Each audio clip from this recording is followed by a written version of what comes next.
जय श्री महाकाल। बहुत लोग संसार में ऐसे होते हैं कि जो भूत प्रेतों को नहीं मानते हैं और वो अत्यधिक विश्वास के कारण शक्तियों को अशब्द बोल देते हैं और बुरा बोल देते हैं। पता नहीं वो क्या सिद्ध करना चाहते हैं। ऐसे ही एक मैं अपने अनुभव बताऊंगा आप लोगों को, जो कि उनके साथ घटी। वो शक्तियों को, भूत प्रेतों को नहीं मानते थे और शक्तियों को गाली दे देते थे, शब्द बोल देते थे। अब दिन बीतते गए, दिन बीतते गए, क्योंकि ना मानना कोई आज का तो काम है नहीं। जब कोई बचपन से इन चीज़ों के बारे में बोला जाए कि बेकार चीज़ हैं, ये ऐसी हैं, वैसी हैं, ये हैं, वो हैं, तो आप धीरे धीरे उन चीज़ को ग्रहण करने लगते हो और मानने लगते हो। और इनके साथ भी वही हुआ। इनके 4 लड़के थे और 3 लड़कों की शादी हो गई थी, चौथे की होने वाली थी। तो आप समझ सकते हो कि उम्र कितनी हो। अब इनके साथ क्या हुआ कि इनकी एक बहू थी, वो किसी कारणों से बीमार हो गई और उसके पैर में एक बहुत ज़्यादा मोटा हो गया, जैसे बहुत ज़्यादा ज़रूरत से ज़्यादा ही मोटा हो गया और उठ नहीं रहा था, बहुत दर्द हो रहा था, दवा भी काम नहीं कर रही थी। तो दवा कई जगह दिखाने के बाद फिर भी काम नहीं किया। तो आपको भी पता है कि जब दवा काम नहीं करती है तो हम सोचते हैं कि किसी जानकार को इर्द गिर्द हो, हम थोड़ा सा समझ लेते हैं कि कुछ उपाय हैं और इर्द गिर्द के जानकार छोटा मोट छू छा कर देते हैं, कोई ठीक भी हो जाता है। कोई समस्या ज़्यादा बड़ी हो तो नहीं ठीक होते हैं। तो अपने इर्द गिर्द दिखाएं तो वो नहीं ठीक हुए, बताएं कि प्रेत बाधा है, पर उनसे आराम नहीं मिला, उन जानकार से आराम नहीं मिला। तो समस्या बढ़ती जा रही थी। अब फिर क्या हुआ कि लड़की के घर वालों ने बुला लिया कि भाई ये मर जाएगी। तो उसको बुला लिया, फिर अपने किसी जानकार के पास गए दिखाने। अब जानकार का पास गए दिखाने तो उन्होंने कहा कि आपको प्रेत बाधा है, घर की कुछ समस्याएं हैं, देवी देवताओं का फेर है, आपके पड़ीदारों ने आपके ऊपर करा दिया है। बोले अच्छा, आप अपने ससुर से बात करो। तो उन्होंने, अब वो थे कि जो भूत को नहीं मानते थे, देवी देवताओं को नहीं मानते थे, अब वहाँ आया, इनके पास सब आ रहा है। अब वहाँ से आया कि पिताजी ये बोल रहे हैं कि आपके घर के हैं, आप इसे। अब वो क्या काम किए, बोले कि शीतला हैं। उस जानकार ने कहा कि शीतला नाराज हैं और घर के पटदारी लोग करा दिए हैं। तो उन्होंने कहा कि शीतला की माँ की ये, शीतला की माँ की वो। आप समझ सकते हो, हम देवी देवताओं के बारे में शब्द नहीं बोल सकते हैं, पर आप लोग समझ सकते हो कि किस प्रकार से गालियाँ दे दी। अब उन्होंने दे दिया। अब भाई कोई आपके पास किसी विचार से या सोच से फोन करता है, या तो आपको राय लेता है, आपको बहुत मानता हो, तब लगाता है कि हाँ कोई बात नहीं है, ऐसी ऐसी चीजें हैं, तब वो करता है। और आप इस तरीके से जब आप सुनाओगे तब क्या होता है कि समस्याएं आ जाती हैं। अब फोन रख दिए गए, 1 दिन बीता, 2 दिन, और तीसरे दिन इनका तबीयत हो गया खराब, जो नहीं मानते थे। अब देखो वही बात हो गई कि कौवे का बैठना और डाल का टूटना वाली कहानी हो गई। एक जैसे लगता है ना, एक अपछाया लगना होता है ना, तो कहीं भी रहो लग जाता है। कोई अगर चीज, अगर आपके कलंक कुछ लगने वाला होता है ना, तो वो किधर से ना किधर से लगे ही जाती है और उसे बच नहीं सकते हैं। और हुआ इनके साथ वहीं। अब इनका तबीयत खराब हो गया तो कई जगह दिखवाएं, पर इनको राहत नहीं, इनको बता के नहीं दिखवाएं। वैसे इनके घर वाले जानते हो कि एक नहीं मान रहा है तो सब, ऐसा तो नहीं है कि सब नहीं मानते हैं। तो जो मानते हैं, कई लोग ने दिखवाए तो नहीं कुछ आराम हुआ, तो दवा कराने के लिए भी इधर उधर के आराम नहीं हुआ। तो उनके एक लड़का मेरा जानकार था, काफी परिचित था, मेरे से मिला हुआ था, कई कैसे उसके मैंने ठीक किए थे, तो मेरे को जानता था। तो वो सीधा मेरे पास आया, सीधा आ गया स्थान पे।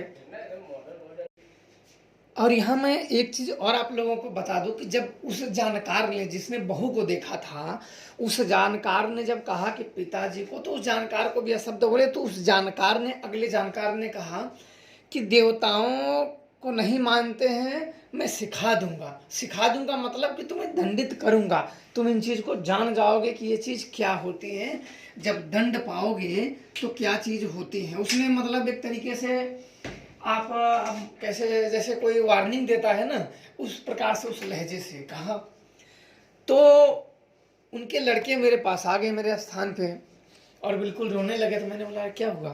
बोले मेरे पिताजी का हालत बहुत ख़राब है और बिल्कुल बोल नहीं रहे हैं, बिल्कुल हाथ गोड़ अकड़ गया है और बिल्कुल एकदम खराब हो गए हैं, हालत उनकी खराब, किसी को पहचान भी नहीं रहे, तुरंत तत्काल का तत्काल में ही। और सांस बहुत जबर चल रही है कि बिल्कुल जैसे कोई पशु ना सांस लेती जेती हो, को उस प्रकार से कर रहे हैं कि आदमी का प्राण अब छूट जाए या तब छूट जाए। बिल्कुल हालत जैसे हो गई गंभीर वाली। तो ये काफ़ी बहुत बहुत चिंता का विषय था। तो मेरे को लगा अच्छा चलो ठीक है। अब हम सब उनको लिया, मैंने बोला कि चलो अब माता काली का, मैंने जो आश्रम था उसको मैंने खोला, वहाँ जाके अब दिया बत्ती मैंने किया। मैंने अंदाज़ा लगाया, मैंने कहा कि वो जानकार तो नहीं छोड़ दिया। तो बार बार से अंदाज़ा, मैंने अंदाजे में कि कहीं वो जानकार ने तो नहीं छोड़ दिया। तो बोले पता नहीं कौन कर दिया। और ऐसे हम अंदाजी ज़्यादा कुछ बोल नहीं सकते जब तक हम शक्तियों को बुला के सही से जान न लें। अंदाजी ज़्यादा बोल नहीं सकते हो, अंदाजे। तो अंदाज़ा भी लगाना ज़्यादा ठीक नहीं रहता है। अब मुझे लगा कि अब तो देखना पड़ेगा। तो हम लोग पूजा पे बैठे और वही मेरे पास बैठ के रोते ही जा रहे थे। अब वहाँ मैंने पूजा पे बैठ के शमशान काली का मैंने ध्यान किया। ध्यान करने के बाद फिर मैंने सुजान को मैंने बुलाया, उसके मंत्र पढ़े, उसको बुलाया और जानकारी लाने के लिए मैंने भेजा। नाम मैंने पूछा, गांव सब पूछे, क्योंकि अपने स्थान से उनका दूर स्थान लगभग पड़ जाता है 80 किलोमीटर। 80 किलोमीटर से ज़्यादा ही पड़ जाता है, काफ़ी दूर था। तो नाम उनके सब लिए, तो जानकारी के लिए भेज दिया। जानकारी भेजने के बाद तो 5 मिनट में जो जानकारी लेके आया, वो जानकारी जान के मैं भी सन्न रह गया कि अब मैं क्या बोलूं। ऐसे उसने मुझे बताया। उसने मुझे यह बताया कि देवताओं को ये नहीं मानते, उन्होंने ऐसे ऐसे गालियां दी हैं। वो तो रही गालियां की बात। अब क्या हुआ है कि इनके घर में माता की मरी इनकी बहन है। इनके ये दोनों मतलब ये बड़े भाई थे, इनके छोटी ये थी। और इनकी माता ने माता जी इनको निकली थी, जो आप जैसे जैसे नहीं बोलते हो, और जो शरीर पे निकल जाती है माता, वो माता निकली हुई थी। तो ठीक नहीं हो रहे थे, इनका हाथ एक बिना फ्रैक्चर कहीं फ्रैक्चर हो गया था। आप सोचो, अभी भी वो आदमी का मतलब हाथ से ही नहीं हो है, कोई कहीं कुछ लगाने कुछ नहीं। इसलिए देवी देवताओं का जब कोप होता है ना, तो बिना समस्या के समस्या आ जाती है। अब बिना चोट के भी हाथ बिल्कुल टूट गया।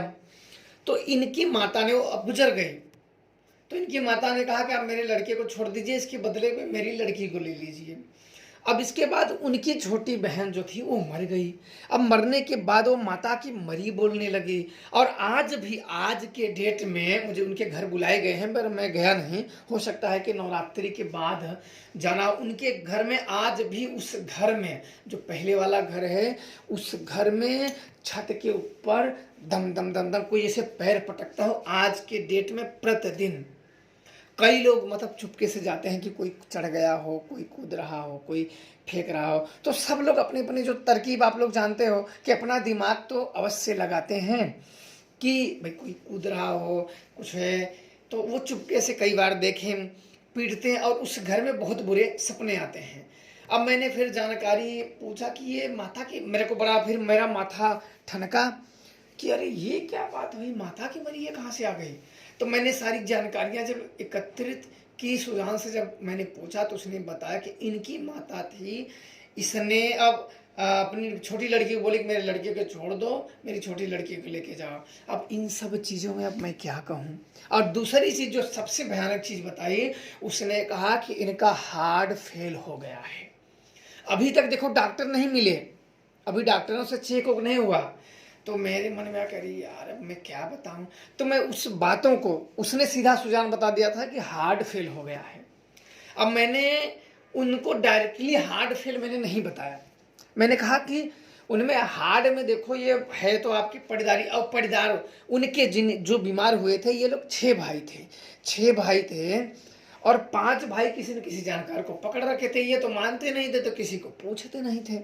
समस्या ये बहुत बड़ी थी।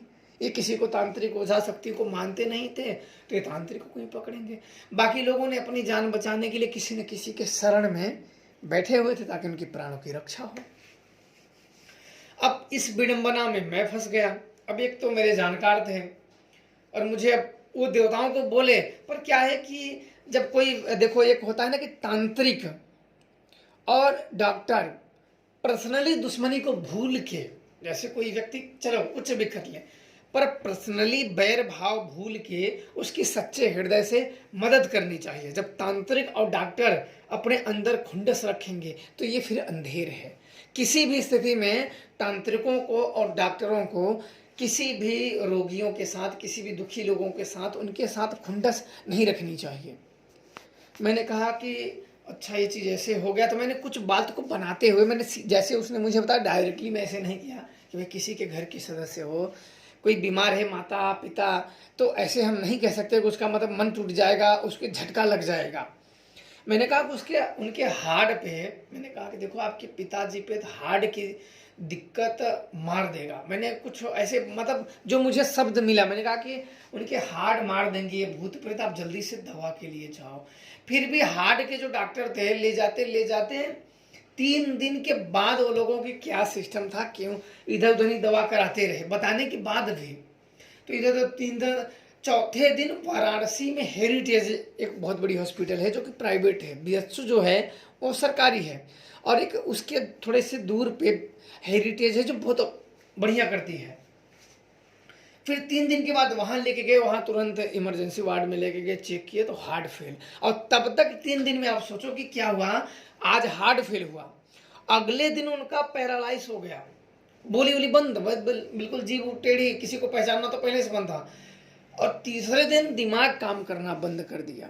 और मेरे को बराबर में एक बार शक्तियाँ लगा, मेरे को तो बराबर एक होती है ना कि उम्मीद है, जैसे उन मेरा जो वो जानकार थे वो जानते थे कि भाई भूत प्रेत की समस्याओं से ये अगर चाह ले ना चाहे तो बात अलग है, बाकी इनकी जो शक्तियाँ हैं, या एक होता है ना विश्वास हो जाता है कि ये भूत प्रेत से निकाल देंगे। मैंने उनके देखा कि आप निकाल दीजिए गुरु जी, इन चीज़ों से रक्षा करिए।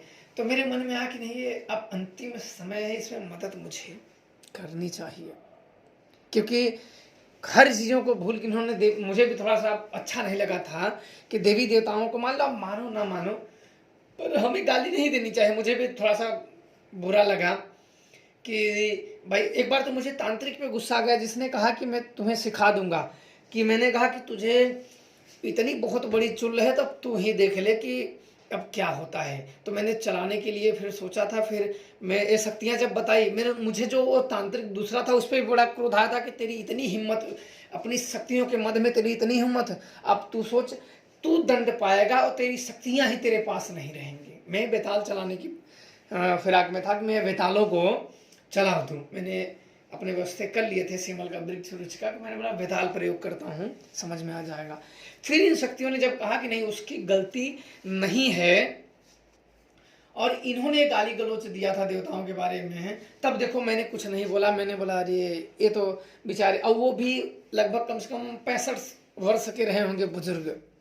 मैंने कहा कि नहीं भाई ये सही है, गलती तो इनकी है जिनके तरफ मैं हूँ, जिसकी सुरक्षा के लिए। अब सोचो कि जिसकी सुरक्षा के जिम्मेदारी मेरे ऊपर है तंत्र मंत्र के लिए, और मालूम है कि ये व्यक्ति गलत है, फिर भी मुझे रक्षा करनी पड़ जा रही है।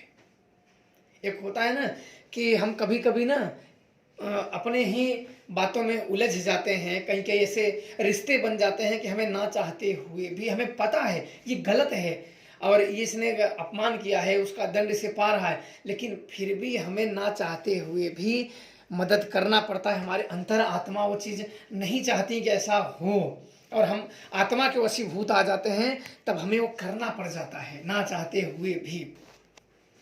अब क्या हुआ कि मैंने एक दिहवार को, एक शक्ति को मैंने भेजा, उसने आराम तो तुरंत दे दिया, 5 मिनट के अंदर में उसने आराम दे दिया। वो इधर से मैंने कहा कि 5 मिनट के बाद ऑफ कर दे लीजिए।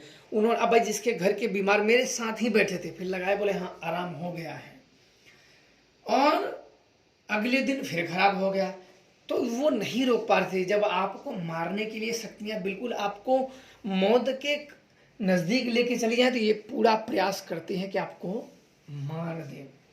अब क्या हुआ कि फिर जब वो नजदीक लाने के बाद फिर नहीं हुआ, नहीं रुक रहे थे, तब मेरे आया कि या तो मैं शमशान काली का प्रयोग करूं, या तो भैरव का, या हनुमान जी का, या अहिराक्ष का। तो इन सब विचार करने के बाद मेरे विचार में आया कि मैं अब अहिराक्ष के प्रयोग करते हैं, नहीं तो समय बड़ा जल्दी बीत जाएगा और कुछ भी हो सकता है। अब क्या हुआ है कि जब मैंने संध्या के समय में सारी सामग्री एकत्रित कर ली, सब तैयारियां कर ली, अब मैंने अहिराक्ष का प्रयोग करने के लिए सबसे पहले उनके घर का बंधन कर दिया। ब्रह्म कील से एक उनके घर के मैंने क्या किया कि उनके घर की आकृति बनाई, फोटो मैंने मंगाया और आकृति मंगाई, आकृति बना के, और 9 दिशा में ब्रह्म कील एक तरीके का श्रापित मंत्र होता है। शायद ही कोई करोड़ों अरबों में कोई भेद दे, कोई महान शक्ति हो तो शक्ति नहीं, ये कटती नहीं है। ब्रह्म कील ये भेदी नहीं जा सकती है, बड़े बड़े पिशाच इसको नहीं काट सकते हैं। जिनके ऊपर लगा दिया जाए वहां के सारे देवी देवता हट जाते हैं। अब मैंने क्या किया कि 9 टुकड़े मांस के लिए मांस मंगाए और सिंदूर लगाए, और एक एक मंत्र पढ़ते हुए ब्रह्म कील एक टुकड़े पे ऐसे ऐसे 9 दिशाओं को मैंने ब्रह्म कील से कीलन कर दिया उनके घर के। मैं जानता था कि पटदारी जो ये भवानी मरी हुई है वो तो है ही, और ये भवानी रुक नहीं रही थी, क्योंकि माता के मरी थी तो इसे कैद भी ऐसे इतने आसानी से किया नहीं जा सकता। क्योंकि माता की जो मरी होती है, जब कोई माता की जब मरी जाती है ना, तो इसमें भी एक विशेष प्रकार की शक्तियाँ होती हैं, और इधर उधर की शक्तियाँ ऐसे कैद नहीं कर पाती हैं, तो इनमें बड़ा दिक्कतें आ जाती हैं। अब मैंने माता की मरी के लिए मैंने अहिराक्ष को वैरी बनाने वाला था, और मेरा विश्वास था कि ये करेगा। अब इसी पे था, अब देखते हैं कि अब क्या होता है। अब मैंने 9 जगह पे कील कर दिए, 9 जगह पे 9 टुकड़े रखे मांस के 9 दिशाओं में, और मंत्र पढ़ के सिंदूर में लगा के 9 दिशाओं को कीलित कर दिया, 9 दिशाओं को कीलित कर दिया ब्रह्म कील मंत्र से। और एक दिशा से मैंने खुला रखा, इसलिए खुला रखा कि अब 9 दिशाओं से अगर ब्रह्म कील से मैंने कील दिया है तो एक ही जगह से मंत्र काम करेगा, वो भी मेरा मंत्र, बाकी अन्य किसी तरीके से नहीं काम करेगा। जैसे आपको बता दिया जाए कि अगर 9 दिशाओं में बिल्कुल बहुत मोटे मोटे आपको लोखंड के दरवाजे लगा दिए गए हैं, और एक दरवाजा खुला हो, वो आपको ज्ञात हो, तो आप ही आपका मंत्र चलेगा। क्योंकि मेरे गुरुदेव जब ये बताए थे तो बड़ा बारीकी से ब्रह्म कील का मुझे ज्ञान दिए थे। अब मैंने जब कील दिए, कीलने के बाद तब मैंने अहिराक्ष को, जब एक जो जगह मैंने खोल रखी थी उसी से अहिराक्ष का मैंने प्रयोग किया, दवा भी लगना शुरू हो गया, और आज वो व्यक्ति बोल भी रहा है, ठीक है। और उनसे लड़के से भी बात आज मेरी हुई थी, इसलिए मैं सोचा कि आप लोगों को अपने अनुभव, जो तांत्रिक जीवन के अनुभव है, मैं आप लोगों से अवश्य शेयर कर दूं। तो उन्होंने कहा कि अब मेरे पिताजी ठीक है, डॉक्टर भी बोल रहा था कि आप लोगों की किस्मत कि आप लोग इन्हें बच गए हैं, अन्यथा ऐसी उनकी हालत हो गई थी कि बचने की, उनके घर वाले भी बचने की उम्मीद छोड़ दिए थे कि अब ये बड़ा मुश्किल है कि ये बच जाए। क्योंकि जब स्थिति गंभीर हो जाती है, समस्याएं गंभीर हो जाती हैं, तो फिर अपने अंदर ना एक शक उत्पन्न होने लगता है कि क्या इसका निवारण हो सकता है। जिस हिसाब से ये समस्याएं हैं, इसका बहुत ही मुश्किल है कि इसका कुछ हो सके, और हुआ भी। आज पूरे परिवार ठीक हैं। अब बोलते हैं कि मेरे घर की जो माता की मरी, अभी भी अहिराक्ष ने उस माता की मरी को कैद कर रखा है, और अब जाके आवाज नहीं आ रही, लेकिन छूटते ही वो आवाज आने लगी। अभी उसको हटाया नहीं गया है।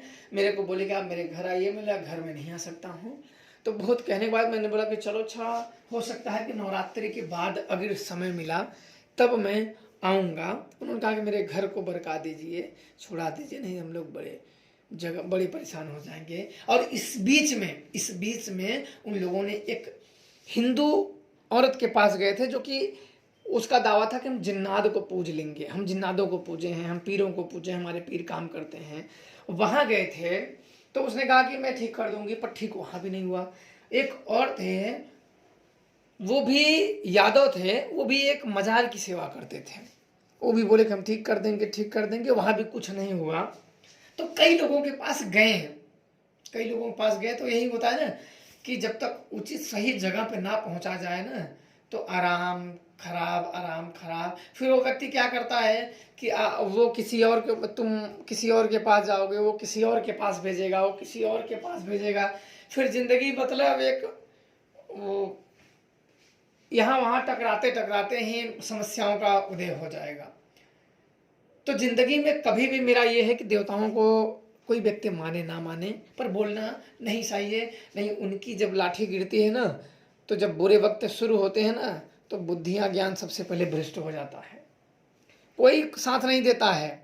जब इस शक्तियों का इस्तेमाल मैंने तो प्रयोग किए हैं, ऐसे बहुत ही स्मार्ट खान लोग बनते, मैं ये कर दूंगा, ये शक्तियां हैं, वो शक्तियां हैं। जब चला दिया जाता है ना, जब दुर्भाग्य साथ देता है ना, तो अपने भी पहचानने से इनकार कर देते हैं। इस चीज को मत भूलना कभी भी, और किसी पे भरोसा मत करना। अपनी शक्तियों को अगर पूजित हो तो अवश्य रखना, और कभी भी ऐसे तंत्र मंत्र वाले लोगों से बैर नहीं रखना चाहिए, अन्यथा वो उस बैर का ऐसी चीज को जो ना भी करना चाहे तब भी वो करने के लिए मजबूर हो जाते हैं। कई लोगों ने ऐसे किए हैं, मैं उन सब के अनुभव आप लोगों को समक्ष रख रहा हूँ। आज जितने लोग, कई लोग भूतों से ग्रसित हैं, कई लोग शत्रुओं से ग्रसित हैं, कई लोग कहते हैं कि मुझे इसने तांत्रिक ने कर दिया, उस तांत्रिक ने कर दिया। तो भाई कर दिया तो कुछ ना तो बात हुई होगी, लफड़ा झगड़ा ये वो। तो मैं कहता हूँ कि प्रेम से रहना चाहिए, वो बात अति उत्तम है।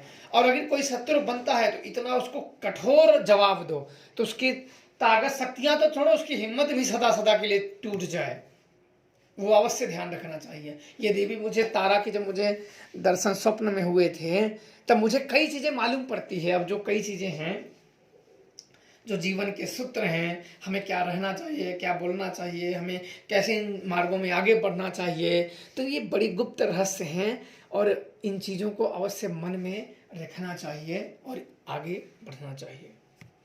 आप लोग खुश रहें, प्रसन्न रहें। जय श्री महाराज।